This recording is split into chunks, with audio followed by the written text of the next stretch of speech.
Welcome back, everyone, to the Cancel for Maintenance podcast. If this is your first time joining us, we're a show that takes a behind-the-scenes look into the gritty, non-glamorous life of aircraft maintenance. We share some laughs, impart wisdom, all in hopes of giving you a split second's relief from your day that can hopefully prevent a mishap. I am your co-host, Six. I'm MVP. And our third host, Mr. Shoreline, is silently in the back, monitoring our audio, making sure our faces stay fit for radio. So we've been, let's say, on a small hiatus for a little bit, and we've been dealing with some things. But as all things, we had things change is inevitable, and we are just adapting to it as best we can. And hopefully, you guys are out there too. And we'd like to extend a little bit to everybody. If you are going through some changes that may need a little bit of talking to, that we hope that you do find those resources. And if there's something that we can help out with, feel free to reach. We're always open, and hopefully we can point. If we can help you with it, hopefully we can point you in the right direction. With that said, and just to tie in with that, I mean, especially if you're here in the U.S., there's a multitude of changes happening with everything going on at the Fed level there in D.C. So I know that's impacting a lot of people all the way down from the Fed side, even into the civilian side. So, we sympathize with you. Yep, we're there. We're right up there with you. It's something else. And you know what else is something else? I said that twice in the same sentence. God damn it! I swear to God, I had an education. Okay. Didn't say it was a good one, but I had one. Yes, exactly. Yeah. Put that into the stands. But anyways, we talk a lot about aircraft maintenance and such. But there's one aspect of aircraft maintenance that is vital, but not a whole lot of people seem to really care until something breaks, is ground support equipment, or what some people may know as aerospace ground equipment. Same. And these are GSE is another acronym, ground support equipment. Did you say that? Sorry. Yes. I think the other one's age. Yes. How about GSE that? Age. Accurate. Age versus age. Yeah.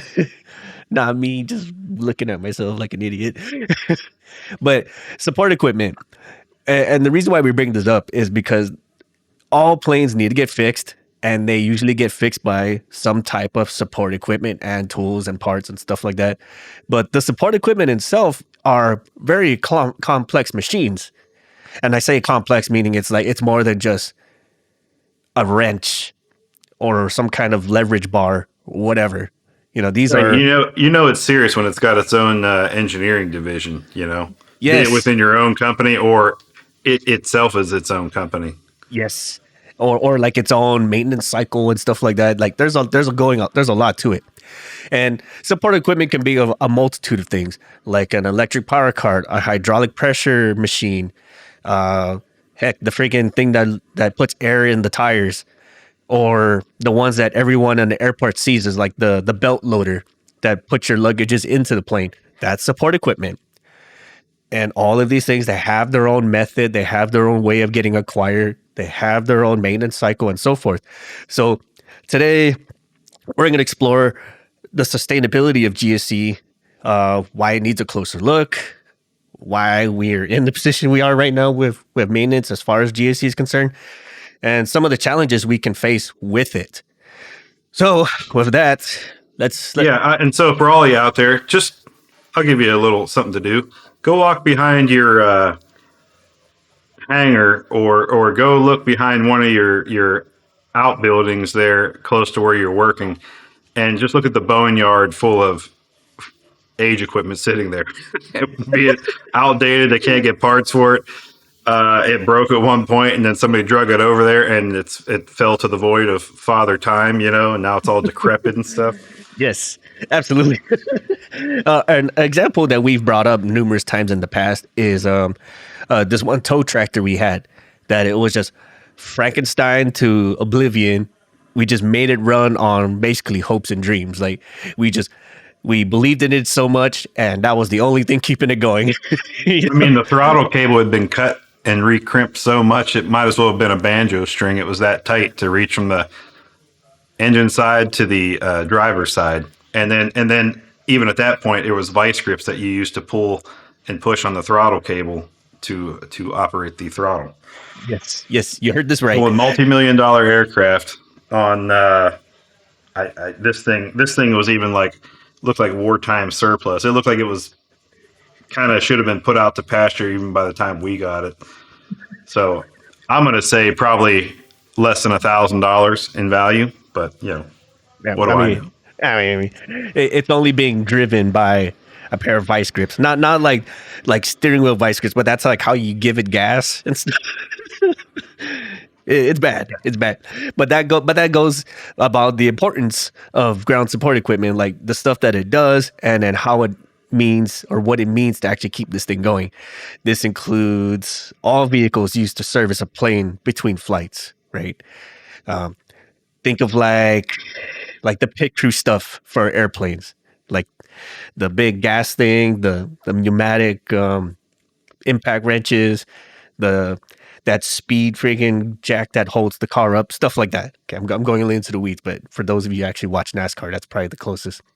You got your bottle jacks when you're changing wheel assemblies out. You've got the actual cart that holds the wheel assembly, depending on the size of the aircraft you're working.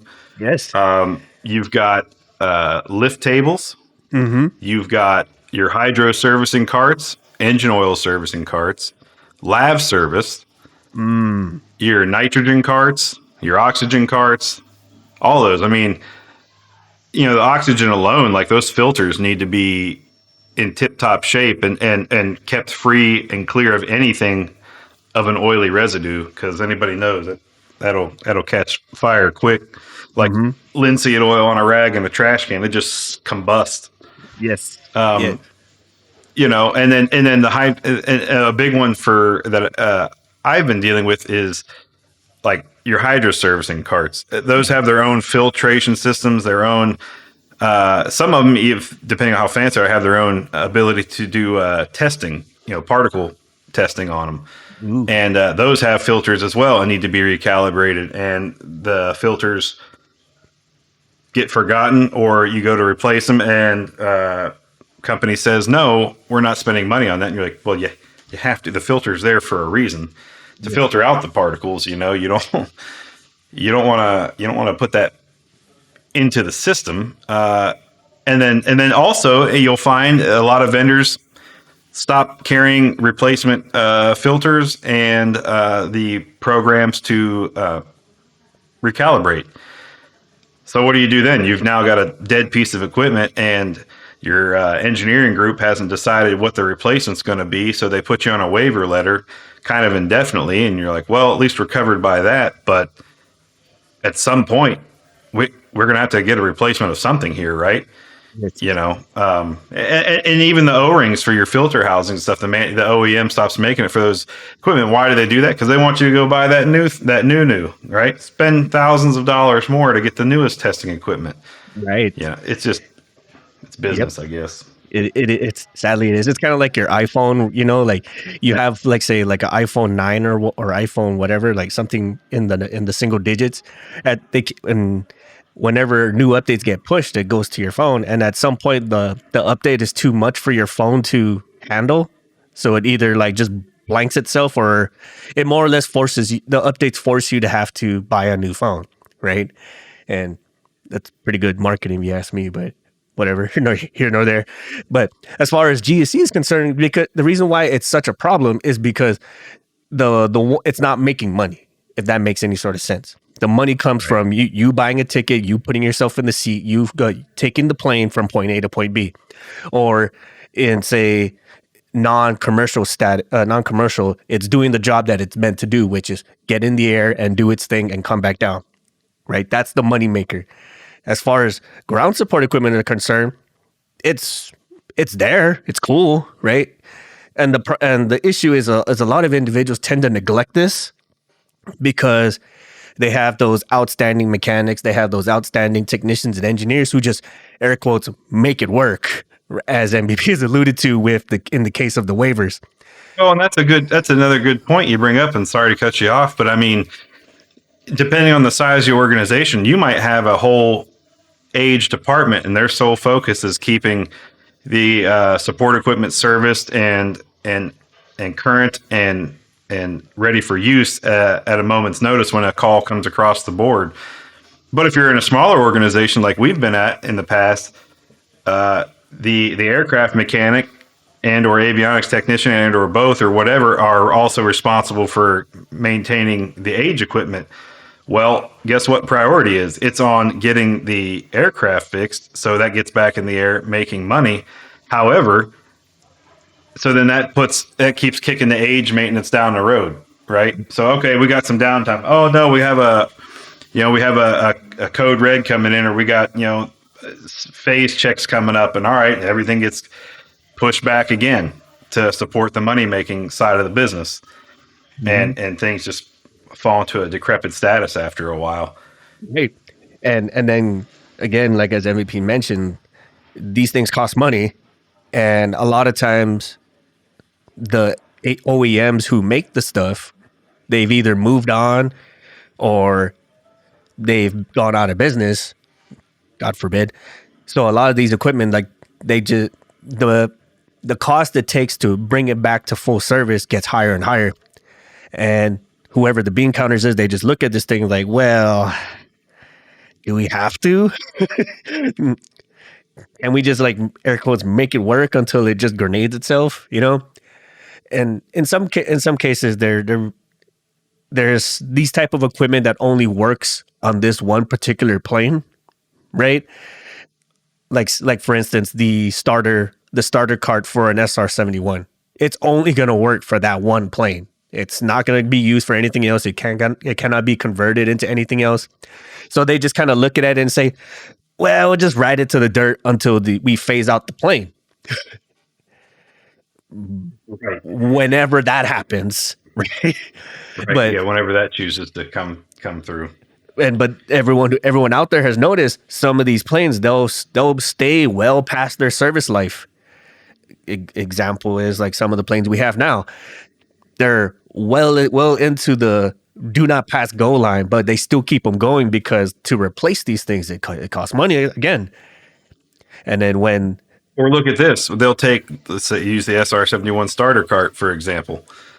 Okay, that bird gets phased out, but we've got 500 of these starter carts sitting around across the country at different bases, and we've got this new jet coming through. Oh, well, we need starter carts for them. Well, we've already got these. Why do we need? So they'll just make adapter kits for them, or they'll just say make it work, and then you're out there using your ingenuity to make it work, and you do, which is fantastic. But then that never becomes a standard. Drawings, the engineering never comes out with revisions, even though it might. How am I saying this? It might not be OEM who's giving you that, the engineering from the OEM side of it, but at least your company, maybe your GSE engineering group is giving you that coverage to say, hey, this design, here's the drawings, it's incorporated, cleared hot by engineering to use, and then you go forward from there, and then it's maybe produced internal. The parts are produced internal, milled, 3D printed, whatever they are, and then sent out to the different bases. I understand, because when you see contracts close, there is a statement, if you look at a lot of your contracts, that says what of this existing equipment is transferring to the next, right? But just because the equipment's transferring doesn't mean it's actually made for that piece, that new aircraft. Right. And just a real quick about like the whole life cycle, so to say, about support equipment. From the time it's bought new, it's got to go through some type of certification process, as all things, right? We can't just like, okay, we got it, it's brand new, let's just slap a sticker on it and move on. It has to have some kind of commissioning process, so to speak. And I don't know the whole in-depth of what that means, but I know for a fact that once we get it, say, fresh off the box, we have to do some type of acceptance testing on this thing. And then once that passes, then we put it into a cycle and we come up with some kind of maintenance plan for this thing. Like every so many hours, every so many cycles, every so many days, or whatever the case may be. It's typically days. But depending on what it is, it could be hours, it could be cycles. Some might even be annual. Yes. Or like every 180 days or something like that. Right. It's mostly days. But anyway, once we come up with some kind of a maintenance plan for this thing, as these things drop, then we take it out of service. We do whatever maintenance cycle it is. And then that's when we can kind of assess like, okay, where do we go with this thing? Is it still okay to go back onto the line? Or is this something we need to overhaul or send back to the vendor or whatever the case may be? And usually they'll have some bean counter and some engineers in there to kind of figure out what should we do with this thing. And at some point it hits a high life where do we salvage what we can from this and just keep pushing it along, or do we scrap it? And we're kind of, as of right now, we're kind of like in this phase as an entire aviation group that we're kind of in this, well, do we scrap it mentality, right?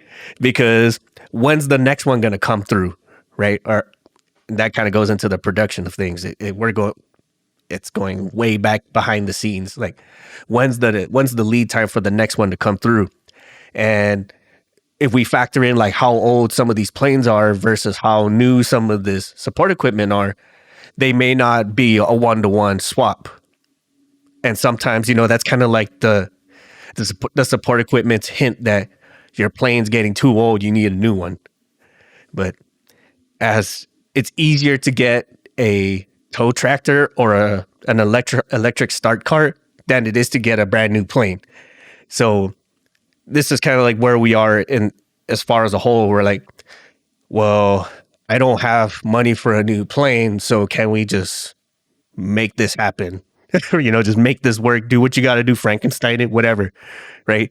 So then they'll do some kind of engineering stuff, as what MVP said, like tune it down some, put some adapters on it, give it a fresh set of tires, give it a brand new paint job, something, and to make it serviceable enough to do its job, right? And which in some cases may not even be the job it was originally meant to do. Like example with the SR-71's starter car. Granted, we're just totally making this whole up from full cloth, but maybe it can be used for something else, right? Who knows? All I know is that start cart is originally meant to work on this plane and this plane only. And if we just air quotes make it work for something else, who knows what that turns into? Lord only knows. Yeah, and you mentioned something earlier that I kind of want to jarred my memory. So going back to that hydrofluid particle count tester, a lot of the organizations only have one of one, right? Yes. That's all they can afford. So they have one of one, if you're lucky, one of one in each of their locations. So with that said, it's almost impossible to take it out of service to send back to the OEM for its annual certification, recalibration or whatever. And there is verbiage out there that allows organizations to develop internal checks for it. So organizations say they do to get covered by that, and they send that letter to the OEM or whatever. But on the internal, nothing's really happening to it. So there's that waiver letter I mentioned. And then they say, well, the OEM's not making replacement parts, so this is what we got. So we're operating on this waiver letter until we acquire the new system. Okay, well, when are we getting the new system? Well, the OEM says it's not ready yet. Well, how can they take the old one out of commission and stop making replacement parts for it if the new one's not ready? Oh, sorry, I misspoke. We have them on order. It's just back ordered. Okay, well, what are they saying? Well, they give us a time frame. That doesn't sound right. You should call them back and get a time frame. Well, we have the waiver letter, so keep operating this way now. And in my own experience, we're on a year and a half of a waiver letter.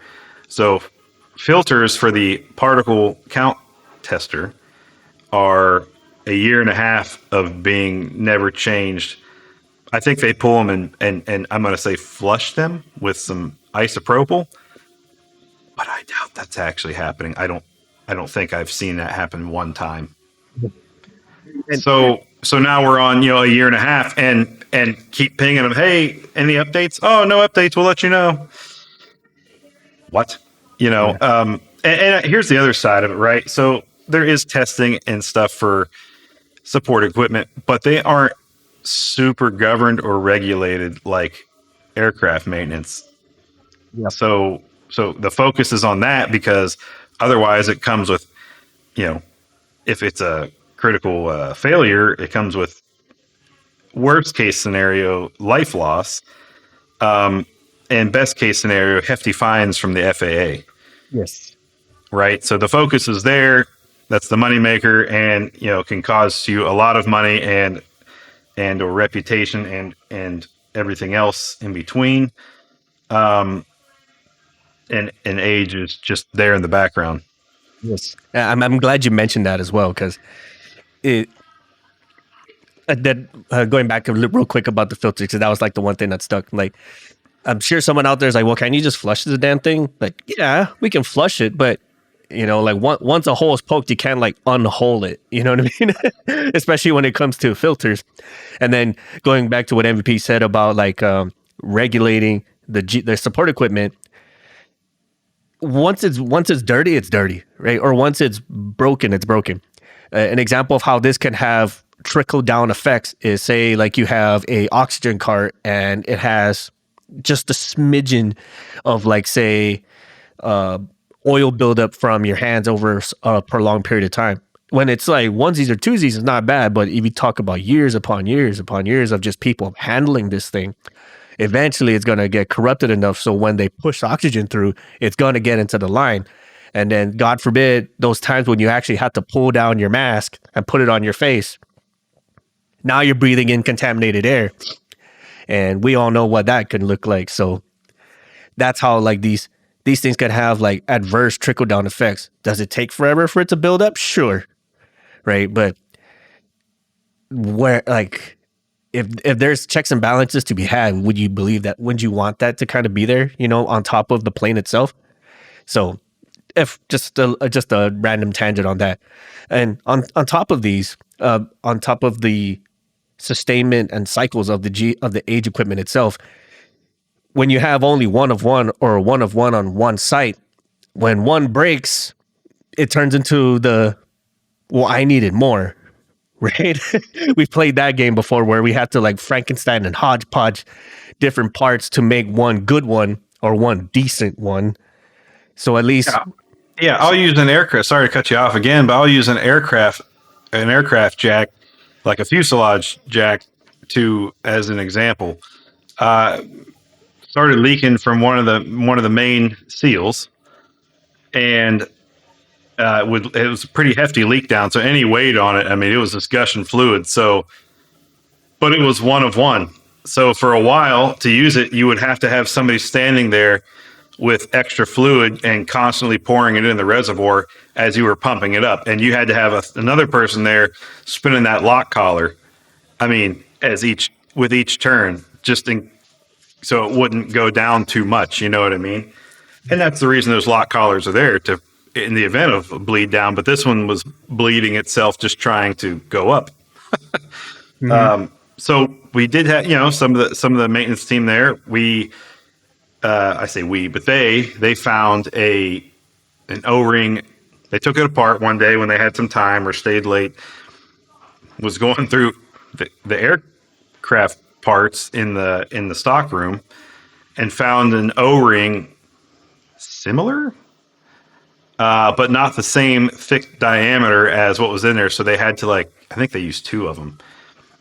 And they kind of, in the same groove, stacked two of these O-rings that were for some other part of an aircraft, not for GSE, but they put it in there and it leaked down, but at maybe, a quarter of the rate that it used to.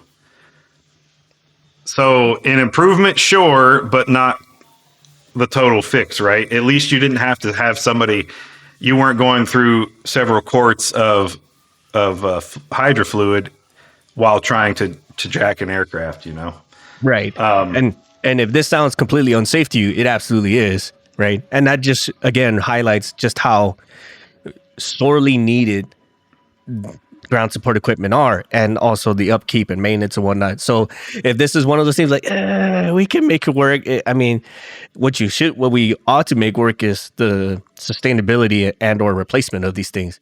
And if it's a little bit of a shell out, I mean, a little goes a long way, especially in terms of like holding and sustaining weight, stuff like that, right? Or or something as dangerous as electricity, oxygen, or fuel. That definitely, me personally, I will not even remotely fuck with those things. But hey, I mean, it's your money. But if I've seen capacitors blow up and hydromules before while in use.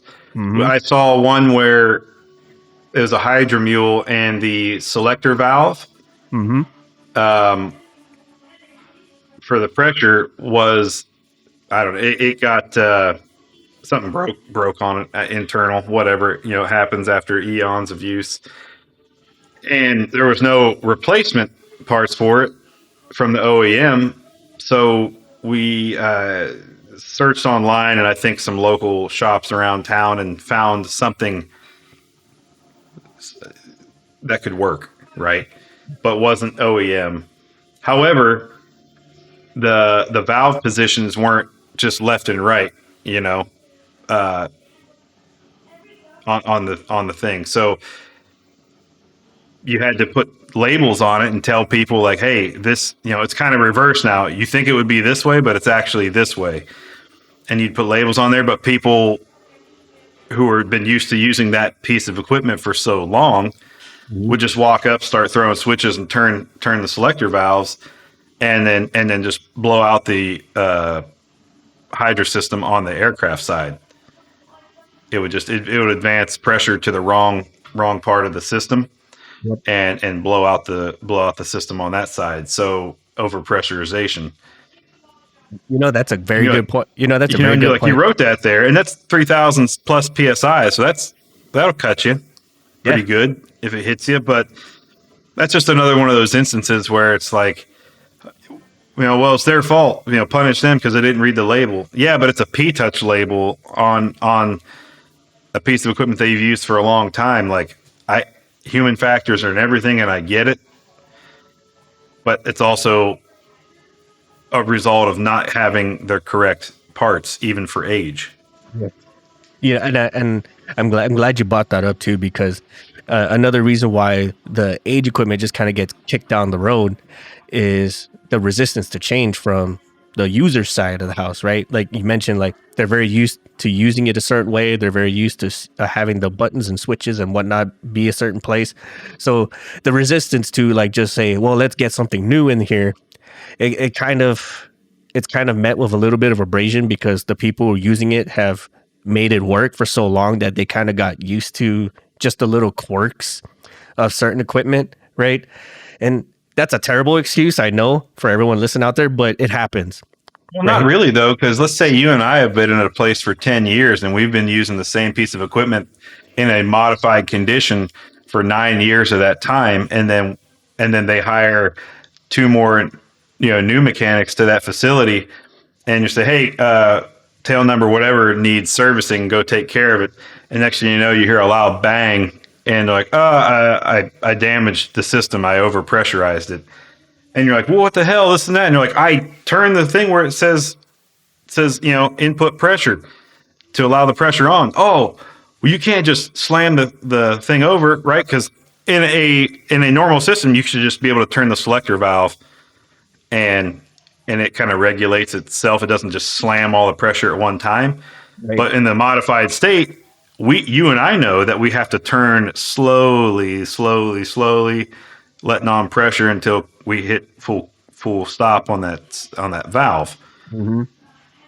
But them coming from maybe even right out of school or another job that had money for good equipment, they knew how to do the job. They just weren't aware of the intricacies, the onesie twosies of the equipment, modified equipment, and nobody told them. Right? It's not their fault. Nobody told them like, hey, by the way, when you use this one, make sure you do this. Right. I've seen that happen a lot. We got that one special one, like this one's the redheaded stepchild, like when I mentioned the capacitor blowing up, that was me. That was me blowing it up because it had been internally rewired for a different power source. Instead of like 220 or 240 or something like that, it had been rewired for 110 or whatever. But there was an adapter to take it from the original 240 cable down to a 110 or something like that. And so I could just go to plug it in, right? Hey, go service that. Great. And I go hook everything up, plug it in. As soon as I plug in at 240, pow! Shotgun blast. What the hell? And I open it up and I look inside and there's smoke coming out. And that capacitor just grenaded itself, ballooned out like a busted can of biscuits, And I was like, what? And dude, I got so much in trouble for that. I got yelled at left and right. You cost this equipment. We can't even use this thing now, this and the other. I said, I plugged it into the wall and it blew itself up. No, this one's rewired. I said, where does it say that on here? Yes. On this ancient piece of equipment. Nobody told me anything about this. It sounds like you knew. You didn't say anything. Well, the leads are supposed to do it. Great. They're on the other side of the airfield working a jet that had already come in 2 hours ago. And I'm the only one over here. What do you want me to do? Right. Yeah, exactly. And thankfully it was just the capacitor that blew up, like who knows, like if that thing was just wired a certain way or it was able to take a little bit. And so you go to plug it in from the wall to something else, right? Or God forbid, you just so happen to touch something metal, right? That could have really been a shocking experience. You know what I mean? So thankfully it was just that. And to paint a bright picture of things to everyone out there, since we're not just all gloom and doom, there are some initiatives that are looking to make things more sustainable ground support equipment wise. And especially a lot of things are starting to go green, right? Air quotes green.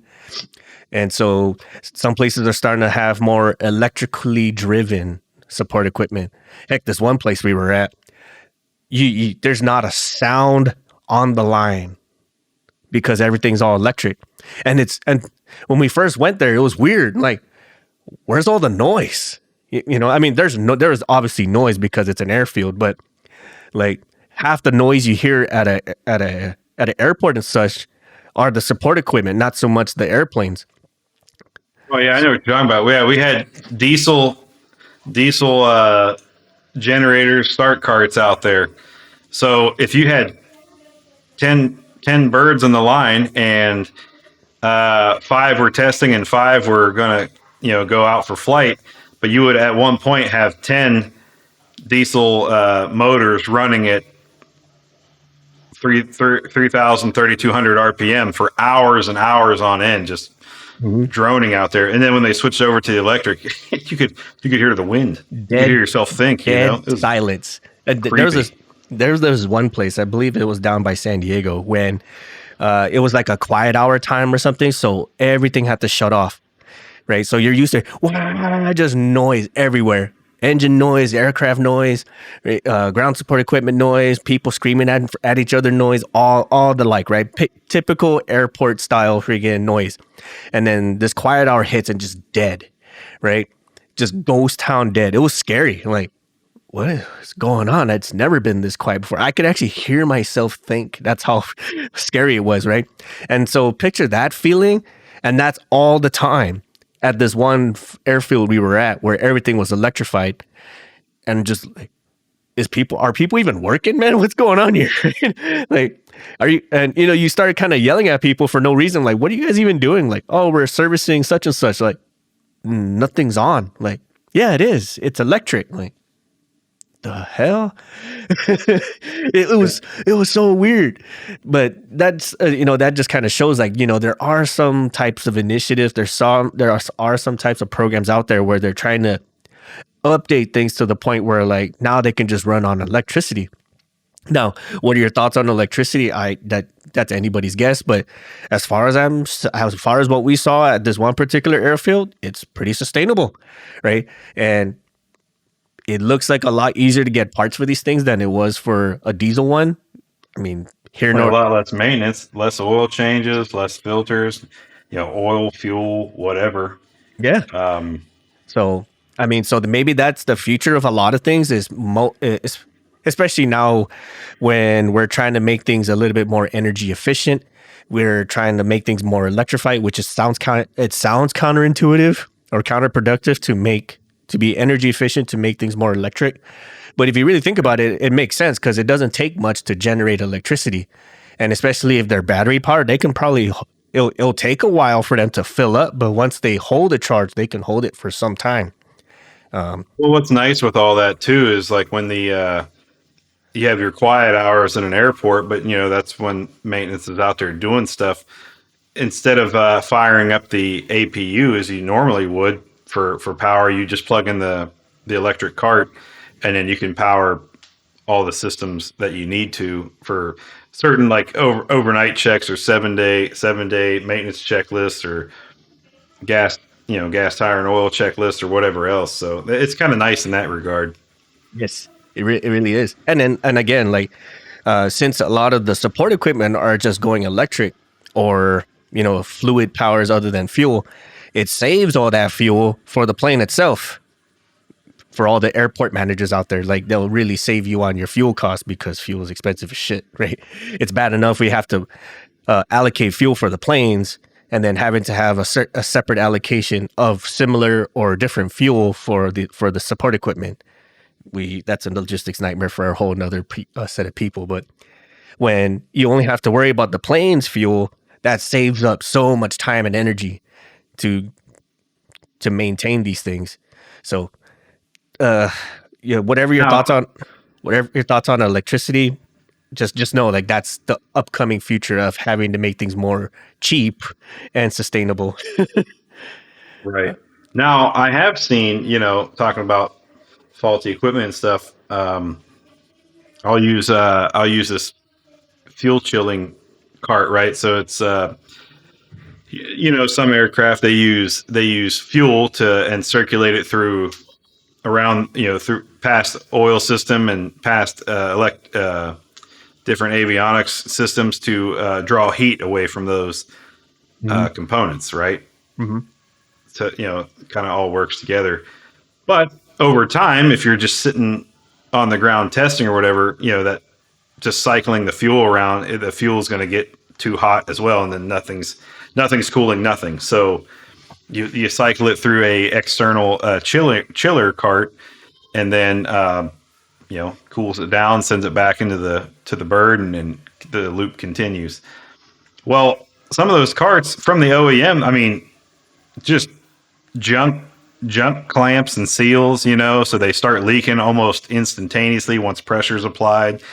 And you get it, the OEM, they're going to go as cheap as possible on stuff that they can do. And when they test it, it works well enough to be sold. And then, it gets out on the line, and after so many uses, it starts leaking. And then you have to bypass certain components because they fail relatively quick because they're just cheap plastic. And, especially in the desert areas, if they sit in the sun for any amount of time, those plastic just fade and crack. So we actually had, we have some pretty intelligent GSE folks out there, and the workarounds, because they know those systems so well, the workarounds they will build out of scrap tubing and clamps that they find, or they'll go to an auto parts store and still find something better than what it came with, and they actually put together a better unit than came from OEM. It's just pretty cool. It's pretty cool to see how people again make it work, but make it better. Now, which is awesome, but the other side to that is, depending on your company and organization or whatever, you also need to get buy-off on that. So you have to go back to engineering and say, hey, this is our workaround. This is what we did to make it work. I need you to update drawings and revisions and manuals or whatever to make this essentially a service bulletin, right? Mm-hmm. For the GSE. Hey, we made this work, and I need you to come look at it and approve it, and then create a service bulletin so we can get it out there. So once other locations with this piece of equipment run into this issue, they already know how to fix it. And so that's pretty nice. But a downfall to that is sometimes engineering isn't willing to to listen to that. Hey, I need you to get away from your desk and come out here and look at it. No, that's not possible. You can't do that. No, I'm telling you it is. That's why I want you to come out here and look at it. No. See, I'm looking at the drawings here. I don't care that you're looking at the drawings from the comfort of your office. I'm telling you what is possible out here, And so in that instance, right, it went round and round, and finally, GSE age came to me in a QA realm and said, "Can you come look at this, please?" Yeah, sure. I'll come look at it. And I look at them like, "Well, this isn't to OEM." And they're like, "Right, I know. That's why we're bringing you here. So if you happen to be walking around and notice something that, one, you don't ding us for it, but two, the reason is here's the email traffic to show you where I'm trying to get this to become a thing, and engineering's refusing to come and take a look at it, this and that." So then I had to go knock on their doors and say, "Hey, I need you to go take a look at this. And if you don't accept it, then you have, 30 days essentially to come up with a resolution." "What do you mean 30 days? "Yeah, I'm going to issue you a fail." "What? I'm not the one who modified it." "No, but you also were notified when it was broken and didn't come up with a solution either. So somebody did because they had to, and they're trying to get you to look at it and approve it or modify it as needed, and you're not doing it, Right. So there's those sides of it too. So just because you're trying to make something work, also work on the paperwork. And now, if you don't have an organization like that, you're a smaller shop, it's still wise of you to at least maybe on the daily use inspection log, like update that paperwork to show that the system's been modified. Just do something to notify people, right? Yes. If you have to put a big label on the front of it, taped to it or whatever, and it says warning, this and this modified, please see updated operating instructions, something, right? You gotta do something paperwork wise. Still, it's aviation. Just because it's GSE doesn't mean you're getting away from it, right? Unfortunately. And with any type of modifications whatsoever, at the very least, train your people to it.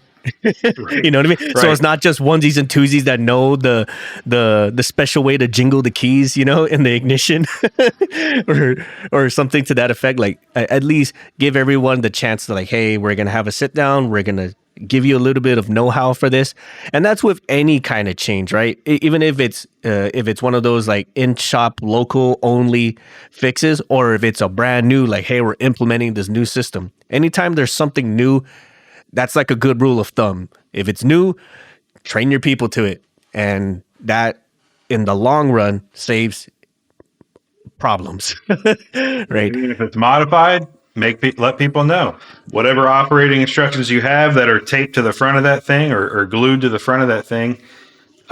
Make sure those are updated. Make sure your daily use inspections updated. Yes. If it's a military side, it's going to be a 244 form, yes, typically. And if it's a civilian side, I don't know. You might not have anything. Your company might have instilled something. Yes. And if they haven't instilled something, that might be this might be your heads up to go and instill something like that, right? Make that your improvement you've done for the business. Hell yeah. To show how you reduced user error X amount of percent by employing this pre-use log. Look at us. Or you've identified X amount of non-conforming parts that could potentially damage customer-owned aircraft by implementing this pre-use checklist. Oh yeah, just something. Look at us helping you beef up your resume, upskilling personnel as we would call it, right? Right. Matter of fact, you could put that on your resume as you've done it, like successfully upskilled the personnel in my airfield. Buzzwords, yeah, man, all about the buzzwords. You can put on there reduced. Improved age use. What's the rate I'm looking for there? 6. It's like a ready rate type thing. Improved age ready rate by 25%, and subsequently reducing damage induced to aircraft by age 15% by implementing use of pre-inspection checklist, something like that, right? Yeah. That kind of stuff definitely stands out on resumes. As hiring managers ourselves, when I see somebody says improved, I improved this. How did you improve it? Right. And so like, I'll see that and it'll stick out to me. So I'll highlight it. And then when going through an interview, that's something I'll focus on. Hey, here you say you improved this system. How did you do that? Well, I ensured everybody knew how to use it. Yeah. Nobody knew how to use it before you get there. Was it a new piece of equipment? Was it? No, it was there, but it seemed like I had the most experience with it. Yeah. Or the instructions were unclear, so I made it clear and I trained people to it, air quotes, upskilling personnel, right? Okay, Yeah, you created something. You just, I improved it. Well, how? Well, I noticed it was kind of one step in the instructions was backwards. So, but I knew better because I had experience with it. Great. Did you tell anybody? No, I just became the only person who could use the machine. That's not an improvement. Yeah, that sounds like single point of failure there, friend. You just created single point of failure. Awesome. So rounding a lot of this stuff, right? So we know that support equipment need more attention. We know that this is a potential choke point as far as aviation is concerned. And given the issues that we're facing already, that's one more thing that can just aggravate the issue. And so why it's not is because, as we said throughout the episode, it could be money, it can be technological barriers, it could be a training problem, it could just be like a supplier issue. There's a multitude of things, right? Like why it could really just hamper things down. But a good number of it, A, is just the financial constraints. B is the technological barriers because we just don't have the ability to go one for one or switch one to the other. And the biggest one, I think, is probably the saddest, is the cost of ignorance, right? Like we just don't know enough to realize just how important it is. Or we do, but we just assume that that's a risk we're willing to take. And we'd rather focus on the plane rather than the people and the equipment that keep the plane going, if that makes any sense. In my opinion, that is the biggest driver of why age might be in a sad state of affairs at certain places. Yeah, and you said early on in the episode, we know this equipment needs to be in good working order. However, for it to be in good working order, it's money out. There's not really an ROI or return on investment, although that point could be easily argued. But in the eyes of management and the accountants, all they see is money going out to maintain support equipment. Right. To them, that's of little value. Well, it's just a piece of support equipment. How often do you use it? We only use it, every C phase check. Well, how often do you do those? Twice a year. Oh, okay. Well, yeah. So it's sitting for long periods of time. O-rings dry out and crack and whatever else, we tested it out and it's not leaking right now, but we also don't have load applied to it. Mm-hmm. That might find a weak point in the O-ring or wherever else. It's a good preventative maintenance, which we've talked about before too. But when you come back and say, well, it's working now, but that's all they hear, but not under load, they go, working now, understood, no funding. Right. And that's actually a good one. Damn, I fucking good job, 6. You figured out a new thing. Cost of ignorance. but it's absolutely true, right? And so how do we as the operators of these things, or at least the ones overseeing it from a 20-foot to 500-foot level versus someone who's looking at 10,000 feet? This is one of those things, like, if it's not working, you need to voice it up, man. I'm sorry. Like, we can make it work and just crutch it from one end to the other. But at some point, you need to blow the whistle, man. Like, hey, this thing. Do that in writing as well. Make sure you have it in writing. Yes. Like, hey, like this thing is working, air quotes working, but it's encroaching on its last leg here. So either we need something to come here and fix it, or we need a brand new one or something. Like, but we can't keep operating the way it is now.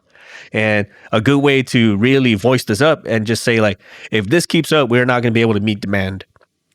And you'll see people's ears perk up real fast when you say that, especially when the demand is more than just one flight a day, right? If it's like, hey, we need to hit X amount of revenue per day, per week, per whatever, and you say that, well, if we don't take care of this now, it's gonna for sure not. It's gonna impact demand. Then you'll see some dollar bills get thrown at it pretty damn fast. Whoa. And so if they're not going to throw dollars at it, though, in the interim for whatever reason, then I suggest you ask for a risk acceptance letter. Yes. And you can draft it yourself, right? And then give it to them and let management sign for it, or legal sign for it, or whatever, however your organization's set up. But I know, talking about the fluid particle counters, right? I end up drafting a risk acceptance letter, to which I sent to program leadership and said, okay, if we are going to be, operating this way with this equipment, and we know it's at fault, I need you to accept ownership of it. And they said, and I said, really, engineering should be giving us this in writing, but it's not happening. So I'm looking to protect the people out in the field using this piece of equipment. Their heretofore, I need program leadership to accept the risk of it. So they did. They signed it, and we have that on file. So now, if something goes wrong in the field or whatever else, at least the people using it are covered, right. Because program leadership has, by signing that, they have essentially recognized that they've been notified and are aware of the issues and are willing to continue operating in such a manner of their program until replacements or hell freezes over. One of the two, Right. And if they're not, I'm sorry to say, man, you need to take that thing offline, because now you're rolling the dice on whether this is going to work or it's going to damage something or hurt somebody. So there's that dark side of things. It as sad as it is, it comes down to that. Like, how willing are you to personally assume that risk versus like someone with more decision-making authority does. So fun times. Right. As we wrap things up, do you have any final words on anything else, Mr. MVP? I just want to reiterate the risk acceptance side of things. If you find your organization that's what you need to do, recommend doing it. You can find examples online, or you can hit us up and we can provide you an example of like the one that I wrote. Well, definitely. And we're always available for any type of professional advice, right? Or at least like, hey, this is how I've seen it done, and here's a list of people or a list of resources you can look up to help you figure it out for yourself, because your situation may be more unique than ours, right? Or it may be more broad, say, than ours, whichever the case may be. But if anything, we're always here to help. And also, if you're having some issues between what's going on in your neighborhood and what's going on with all things happening in 2025, there's a whole slew of resources, to include coaching and therapy and whatnot. If it's something you've been debating, it's something you need to invest in, and you only get one shot at it. So it's better to take the investment now while there's still something to do, versus trying to do damage control and figure it out. We've tagged a few of them in our Instagram and other social medias. So if you haven't yet, check those out, and it's okay to reach out and ask for help. So while the journey towards sustainable support equipment has its slew of challenges, it's essential for aviation to happen. Like, planes just don't fly on their own, as much as some individuals with a little bit of a Top Gun mindset would like to think, right? Let's make sure that these unsung heroes, be it the GSE, the mechanics, and everyone in between, to make this thing fly and get off the tarmac, stay in tip-top shape. Woo, okay, that was pretty rough. That was pretty heavy, man. I'm like, woo. But hey, let us know what you guys think. What sort of stuff do you experience with your support equipment? What sort of avenues or approaches have you taken to ensure that your sustainability and maintenance cycles and so forth is in tip-top shape? What sort of tips can you pass on to us or anyone else out there? Let us know in the comments, in our social medias, emails, website, whichever is the easiest for you. The absolute easiest way to get a hold of us and have conversations just like this is on our Discord channel via Patreon. All our patrons out there, we thank you so much for your support, especially Kiel K, who's a brand new patron. Thank you for your support. Hell yeah.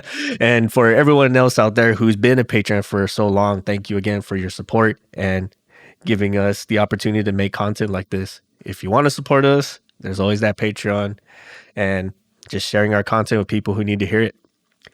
On that note, hey, we thank you all for listening. We'll see you all on the next one. Have a good one, everybody. We'd like to take a moment to give a heartfelt shout out to our fantastic patrons. Your unwavering support is the magic behind the show, helping us produce thrilling episodes, keep our gear in top shape, and create awesome merch just for you. With special shout outs goes to SaKonna, Eric Shaw, Daniel Liang, Mike Sherwood, Caleb Stockdale, Carm M, Dan Schubert, and Ryan Freshour. Thank you all so much for your support and patronage. If you enjoy our show, why not join our Patreon family? You'll unlock a whole slew of perks, including exclusive access to our private Discord community, special discounts, early bird access to our merch, and a front row seat to sneak peeks of our comics and other exciting projects. And if you're feeling adventurous, don't forget to strut your stuff as an aviation aficionado by visiting our store at cancelformaintenance.com. For those who appreciate a touch of class or rugged charm, check out our affiliate Rockwell Time at rockwelltime.com. Use the code CX, the number 4, MX, snag a sweet 10% off your new favorite watch. It's time to elevate your game. Got a burning topic idea or want to be a guest on our show? Drop us a line on the contact us section of our website, cancelformaintenance.com. We're all ears and we're eager to bring your ideas to life. Stay connected with us on social media. Find us on Facebook at Cancel for Maintenance or follow us on Instagram and Threads at Canx, CANX, for Maintenance Podcast. Hey, we love hearing from you. Be sure to check out our comics. We might just be the only webcomic focused on aircraft mechanics available on the Tapas app. Like, share, subscribe, and leave us your thoughts. We want to know what you all think. Thank you all for being the incredible community that you are. Your support means the absolute world to us, and we can't wait to catch you on the next episode. Until then, keep them flying.